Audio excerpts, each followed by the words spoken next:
अपने लोगों की बात कहने के लिए, अपने लोगों के साथ खड़े होने के लिए, अपने लोगों की शिकायत को बताने के लिए आपको किसी 56 इंच की छाती की जरूरत नहीं होती है। कोई 56 इंच की छाती आपको डरा भी नहीं सकती है कि आप अपने लोगों की बात ना कहें। और इस बात को सिद्ध कर दिया है मिजोरम के मुख्यमंत्री ने। बहुत बार लोग सोशल मीडिया पर लिखते हैं नरेंद्र मोदी जी के लिए पनौती पनौती पनौती पनौती। हालांकि मैं इत्तेफाक नहीं रखता हूं इस बात से, लेकिन आप बताइए कि क्या वाकई नरेंद्र मोदी जी को, जो लोग एनडीए का हिस्सा हैं, मिजोरम के मुख्यमंत्री बीजेपी के साथ गठबंधन में हैं, और उसके बावजूद वो कह रहे हैं कि मैं खुद नरेंद्र मोदी के साथ में मंच पर नहीं बैठूंगा, रैली में उनके साथ में मंच साझा नहीं करूंगा। इस बात को कोई और नहीं कह रहा है, इस बात को कोई कांग्रेस का मुख्यमंत्री नहीं कह रहा है, इस बात को कह रहा है बीजेपी के गठबंधन का ही एक मुख्यमंत्री। क्या वो भी नरेंद्र मोदी जी को एक पनौती की तरह से मानते हैं कि नरेंद्र मोदी जी अगर उनके साथ में बैठ गए तो उनका नुकसान हो जाएगा? उन्होंने कहा है इस बात को। जोरमथांगा ने कहा है कि मणिपुर के अंदर आज जो कुछ हो रहा है उसके लिए लोग मानते हैं कि नरेंद्र मोदी की सरकार, भारत सरकार, गृह मंत्रालय जिम्मेदार है। और ऐसे में मणिपुर के अंदर जो कुछ हो रहा है उस बात को हम दरकिनार करके, उस बात को इग्नोर करके, उस बात पर पर्दा डाल करके, पल्ला डाल करके अगर हम नरेंद्र मोदी के साथ में बैठ जाएंगे तो हमारी पार्टी का नुकसान होगा। यह बात जोरमथांगा ने कही है। और देखिए 56 इंच की छाती ना उसकी जरूरत है कोई, और ना 56 इंच की छाती से कोई डरता है। यह बात कहने वाले ये है जोरमथांगा। जो जोरमथांगा बिल्कुल कमर सीधी करके, रीढ़ की हड्डी बिल्कुल सीधी करके, और छाती 56 इंच की हो ना हो लेकिन तन करके बैठ करके वो अपनी बात को गृह मंत्री के साथ में भी कहते हैं और अपनी बात को यहां पर प्रधानमंत्री के सामने भी कहते हैं। तो यह जरूरी नहीं है कि कोई 56 इंच का लीडर है वही लीडर विश्व गुरु बना सकता है, या वही लीडर अपने लोगों के लिए बोल सकता है, या वही लीडर जो है वो अपने लोगों के साथ में खड़ा हो सकता है। अगर लीडर में हिम्मत है तो लीडर बोल सकता है। बताइए जोरमथांगा में कितनी हिम्मत है कि जोरमथांगा इस बात को कह रहे हैं कि मैं पीएम नरेंद्र मोदी के साथ में मंच को शेयर नहीं करूंगा। इस बात को कहने के लिए कितनी हिम्मत चाहिए? क्या नरेंद्र मोदी मणिपुर के लिए कुछ बोल पाए? कौन रोक रहा था उनको? नरेंद्र मोदी जी को कौन रोक रहा था मणिपुर पर बोलने के लिए? और किसके वोट कम हो जाते? बताइए जरा इस बात को। और दूसरी बात आप देखिए, यहां पर जो जोरमथांगा जिस बात को कह रहे हैं कि नरेंद्र मोदी के साथ में मंच को शेयर नहीं करूंगा, इसलिए क्योंकि मणिपुर के ऊपर मोदी, गृह मंत्री अमित शाह, ये सब लोग वहां पर काम नहीं कर पाए, जिसकी वजह से सब कुछ हो रहा है, जिम्मेदार ठहरा रहे हैं यहां पर। और राहुल गांधी का यह बयान, जब राहुल कहते हैं कि मणिपुर में जो हुआ वह भाजपा की आइडियोलॉजी है, तो इन दोनों बयानों में क्या अंतर है? राहुल गांधी जो बात कह रहे हैं वही बात को तो जोरमथांगा कह रहे हैं। तो क्या वाकई लोगों के अंदर अब डर खत्म हो रहा है? लोग अपनी बात को कहने के लिए, आगे आने के लिए मजबूर हो गए हैं? लोगों की बात को सुना नहीं जा रहा है क्या? क्योंकि करीब करीब 5 महीने, मई में जो है वो मणिपुर के अंदर हिंसा की शुरुआत हुई थी, तब से सैकड़ों लोगों की जानें जा चुकी है, हजारों लोग विस्थापित हो चुके हैं। लेकिन क्या नरेंद्र मोदी जी ने जोरमथांगा को संबोधित नहीं किया? जोरमथांगा से बात नहीं की? क्या जोरमथांगा को नहीं बताया कि मणिपुर के लिए वो कितना बड़ा काम कर रहे हैं? जोरमथांगा को क्यों नहीं कन्विंस कर पाए? वो क्यों नहीं मना पाए और क्यों नहीं बता पाए कि हम मणिपुर के लिए इतना बड़ा काम कर रहे हैं, आपको घबराने की जरूरत नहीं है? क्योंकि हकीकत हमसे, आपसे वहां के लोग ज्यादा जानते हैं। और यह बात मैं शुरुआत से कहता रहा हूं, जितने भी सर्वे आए उन सब सर्वे में मिजोरम को दरकिनार करके रखा गया। लेकिन इस बात को मैं शुरुआत से कह रहा हूं कि मिजोरम में चुनाव के अंदर मणिपुर का असर ना हो, यह मुमकिन ही नहीं है। इस बात को मैं शुरुआत के दिन से कह रहा हूं। 100% जो कुछ मणिपुर में हो रहा है उसका असर मिजोरम के चुनाव में आपको देखने को मिलेगा। और हो सकता है कि प्रधानमंत्री इक्का या दुक्का रैली वहां पर करें, ज्यादा रैलियां वहां पर नरेंद्र मोदी की नहीं होंगी। ये आप लिख करके रख लीजिए, ये आज मैं फिर से बता रहा हूं आपको। खैर, मैं आपको पूरा डिटेल में बताता हूं क्या कह रहे हैं। ये है जोरमथांगा, और ये जोरमथांगा ने कहा है कि मैं प्रधानमंत्री के साथ में मंच साझा नहीं करूंगा क्योंकि वो बीजेपी से हैं और मिजोरम में सभी ईसाई हैं। मणिपुर में मैतेई लोगों ने सैकड़ों चर्चों को आग लगा दी है।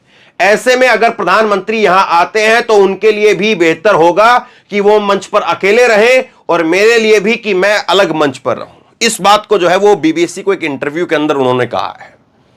तो देखिए, एक तो यहां पर जो है वो मणिपुर के लिए मोदी ने क्या किया है या क्या नहीं किया है, वो पोल खुल गई है। दूसरा, जो नरेंद्र मोदी जी ढोल पीटते हैं, बार बार डंका पीटते हैं, सबका साथ सबका विकास, तो वो भी यहां पर जो है ढोल की पोल खुल गई है कि केवल मुसलमानों को यह बताया जाए कि मुसलमान तो मोदी के कभी होंगे नहीं। यहां पर ईसाई क्या कह रहे हैं, यहां पर ईसाई समुदाय के लोग क्या कह रहे हैं? ईसाई समुदाय के लोग ये कह रहे हैं कि हम यहां पर मणिपुर के अंदर सब ईसाई हैं और वो ईसाई जो है वो खुश नहीं है जो कुछ मणिपुर के अंदर नरेंद्र मोदी के रहते हुए हो रहा है। डबल इंजन की सरकार में मणिपुर में जो कुछ हो रहा है उस बात से मिजोरम के ईसाई खुश नहीं है। अब ईसाई को भी भाजपा के अंधभक्त कसाई बताने लग जाएंगे। ऐसा ही है साहब, जो इनके खिलाफ अगर आवाज उठाता है, अब अपने मुख्यमंत्री को क्या कहेंगे आप? इनको क्या बताएंगे? इनको भी बांग्लादेशी बताएंगे। क्यों? क्योंकि 1971 में जोरमथांगा 1971 के अंदर जो है वो इंदिरा गांधी के टाइम पर वो भारत में आए थे। और आगे मैं आपको दिखाता हूं, इन्होंने इसी इंटरव्यू के अंदर जब सवाल पूछा गया कि रिफ्यूजी को लेकर के आपकी क्या सोच है, जो बांग्लादेश से म्यांमार से लोग आते हैं उनको लेकर के आपकी क्या सोच है, वो उसको लेकर के इन्होंने क्या जवाब दिया है आगे आपको बताऊंगा। तो अब लोग जो है वो अंधभक्त बिल्कुल साफ तौर पर कह देंगे कि भाई ये तो ईसाई नहीं, ये कसाई हैं, और ये जोरमथांगा जो है वो देशभक्त नहीं, ये तो अवैध घुसपैठिए है। कुछ भी कह सकते हैं साहब, वो कुछ भी कह सकते हैं। राहुल गांधी को ही केवल पप्पू नहीं बनाएंगे। जो भी आवाज अगर नरेंद्र मोदी के खिलाफ उठेगी तो उसको क्या कहा जा सकता है आप कल्पना नहीं कर सकते हैं। खैर, मैं आपको डिटेल में बताता हूं कि इन्होंने क्या कुछ कहा है। सुनिए, समझिए, बहुत जरूरी है। और किस तरह से जो है अब बीजेपी के अंदर आवाजें उठ रही है। सबसे पहले देखिए, यह सवाल पूछा गया बीबीसी की तरफ से, और बीबीसी की तरफ से जो है वो संवाददाता वहां पर सवाल पूछते हैं कि मिजोरम में चुनाव होने वाले हैं, यहां पर वो रैलियां करेंगे, क्या आप उनके साथ में स्टेज साझा करेंगे? यह सवाल था। दरअसल यह सवाल था, पहले यह सवाल था कि आप नॉर्थ ईस्ट डेमोक्रेटिक अलायंस का हिस्सा रहे हैं, मैंने सुना है कि प्रधानमंत्री मिजोरम आने वाले हैं, यह सवाल। और उसके आगे वो कहते हैं इसी सवाल में कि मिजोरम में चुनाव होने वाले हैं और वो यानी नरेंद्र मोदी जी यहां रैली को संबोधित करेंगे, तो क्या आप उनके साथ में स्टेज साझा करेंगे? यह सवाल जो पूछा गया। और इस सवाल के जवाब में जो है वो क्या कहा है, सुनिए। पहला एकदम से दो टूक जवाब, नो, नहीं। जब पत्रकार ने यहां पर पूछा, संवाददाता ने यहां पर पूछा कि नरेंद्र मोदी जी आ रहे हैं और नरेंद्र मोदी जी के साथ में क्या आप मंच साझा करेंगे, तो दो टूक जवाब, नो, नहीं। मुझे नहीं लगता कि ये नो कहने की हिम्मत जो है वो कांग्रेस के या बाकी विपक्ष के किसी मुख्यमंत्री के अंदर होगी, लेकिन जोरमथांगा ने हिम्मत दिखाई है। उन्होंने इस बात को कहा है, नो, नहीं, मैं उनके साथ में स्टेज साझा नहीं करूंगा क्योंकि वो बीजेपी से है और मिजोरम में सभी ईसाई हैं। आगे सुनिए। जोरमथांगा है मुख्यमंत्री के हैं मिजोरम के, उन्होंने इस बात को कहा है, मणिपुर में सैकड़ों चर्च जला दिए गए, लोग इस तरह के विचार के पूरी तरह से खिलाफ है। ऐसे में बीजेपी का साथ देना या उनके लिए सहानुभूति रखना मेरे लिए और मेरी पार्टी के लिए खराब होगा। इस बात को कह रहे हैं। ये कह रहे हैं कि मणिपुर में सैकड़ों चर्च जला दिए गए, लोग इस तरह के विचार के पूरी तरह से खिलाफ हैं। ऐसे में बीजेपी का साथ देना या उनके लिए सहानुभूति रखना मेरे लिए और मेरी पार्टी के लिए हानिकारक होगा, खराब होगा। क्यों साहब? यहां पर जगह जगह खबरें आती हैं कि साहब वहां पर जो है मजार तोड़ दी गई, वहां पर ये मस्जिद के ऊपर जो है वो भगवा झंडा लहरा दिया गया, वहां पर मस्जिद के सामने जो है वो डीजे रोक करके वहां पर उपद्रवी कूद रहे थे, नाच रहे थे। अलग अलग तरह के भड़काऊ जो है भाषण वहां पर हो रहे थे, अलग अलग तरह के भड़काऊ गाने वहां पर बज रहे थे, मंदिर की तरफ जो है वो गलत तरीके से इशारे किए गए। कुछ भी जब चीजें होती है यहां पर, और उसके बाद में अगर मुस्लिम समुदाय के लोग गुस्सा होते हैं तो कहते हैं कि मुसलमान तो नरेंद्र मोदी के कभी हो ही नहीं सकते, ये तो है ही पाकिस्तानी, ये तो पाकिस्तानी विचार के लोग हैं, इसीलिए मोदी के खिलाफ है, चाहे मोदी इनके लिए कुछ भी कर ले लेकिन ये मोदी के साथ नहीं हो सकते हैं। दरअसल बात ये नहीं है।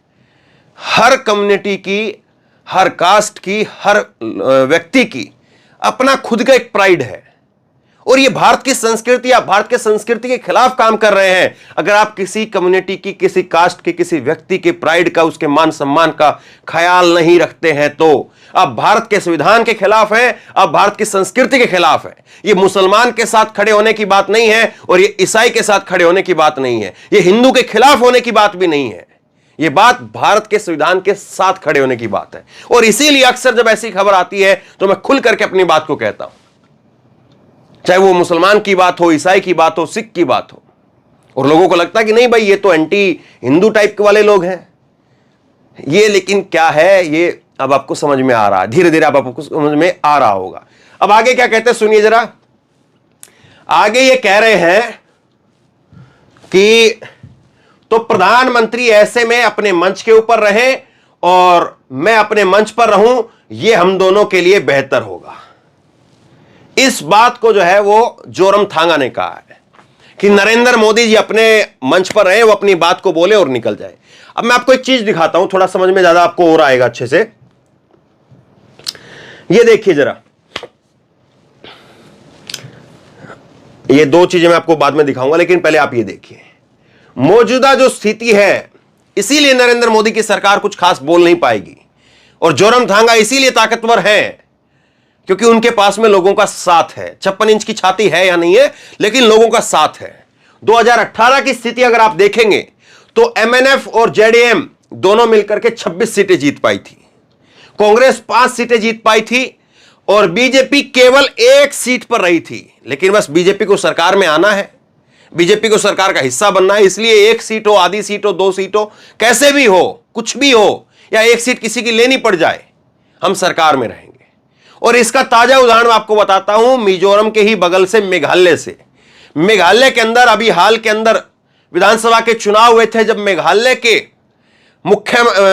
के भाजपा के अध्यक्ष अनरेस्ट मारवी, उनका बयान था कि हम गोमांस खाते हैं, हम गाय का मांस खाते हैं, और मेरी पार्टी में इसको लेकर के कोई दिक्कत नहीं है, और हम लोगों के गाय के मांस खाने के ऊपर किसी प्रकार का कोई बैन, किसी प्रकार का कोई प्रतिबंध नहीं लगाने वाले हैं। यह किसने कहा? यह भाजपा के अध्यक्ष मेघालय के, उन्होंने कहा, और एक बार नहीं 2-2 बार उनका बयान मैंने देखा कम से कम। बाकी उन्होंने घरों में जा जाकर के अनऑफिशियली क्या क्या बोला होगा मालूम नहीं, बाकी उनकी पार्टी के लोगों ने घरों में जाकर के लोगों को मिठाई की जगह पर डब्बे के अंदर क्या दिया होगा मैं अपने मुंह से नहीं कहना चाहता हूं, आप समझ सकते हैं।